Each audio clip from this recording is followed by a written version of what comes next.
একটারে নিয়ে আসেন ধইরা আমার সামনে, আমি পেট্রোল দিয়ে আগুন ধরাইয়া দিই।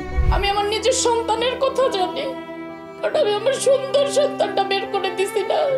এই যে বাচ্চাগুলোর বাবা মা কেমন করে থাকে, কি করে, তাদের একবার খবর নিচ্ছে? সামান্য নুরুন নবী তো একটা সামান্য মানুষ আমি মনে করি, তার হাত যত বড়ই হোক তারপরেও সে সামান্য না, কিন্তু সরকারের তুলনায় তো সে বড় না। তাহলে কি ধামাচাপ্পা দিতেছে এখানে? হ্যাঁ, সরকারের লোক যে বারবার এসে তার সাথে মিটিং করে, কি মিটিং করে? আমার প্রশ্ন ওই জায়গায় যে কি মিটিং করে তারা? আমাদেরকে তো নেয় না, আমাদের ডাকে না। আমাদেরকে একবারও ডাকছে সরকার? না স্কুল ডাকছে আমাদেরকে একবার ডাকছে, সেটা নিয়েও তো কত কিছু হয়েছে। সাংবাদিকরা তো সবাই জানে, সে আমরা কিছু বললে সেটার উপরে মিথ্যাচার করে। ওনারে বের করতে হলে অবশ্যই ডক্টর ইউনূস স্যারের পদক্ষেপ নিতে হবে, অন্য কেউ না, অন্য কেউ পারবে না। কিন্তু কেন সে চুপ করে আছে? আমার প্রশ্ন তার কাছে যে সে কেন চুপ করে আছে?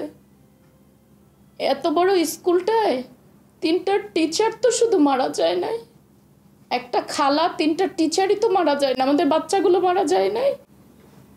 কই, সে তো শুধুমাত্র 3টা টিচারকে নিয়ে মিটিং করছে, 3টা টিচারের অভিভাবকদের নিয়ে বসছে।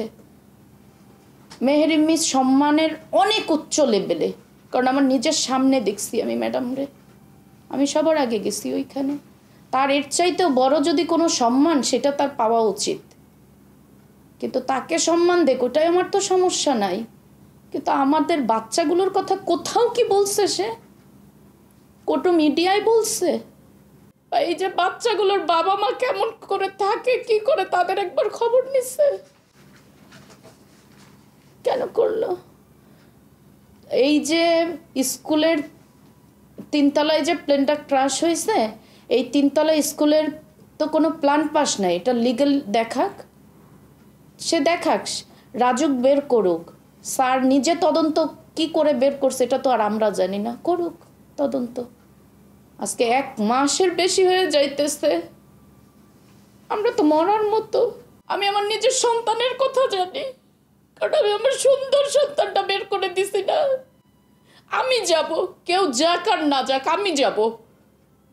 তারে করার জন্য আইনি পদক্ষেপ যেইখানে যা করতে হয় আমি করব।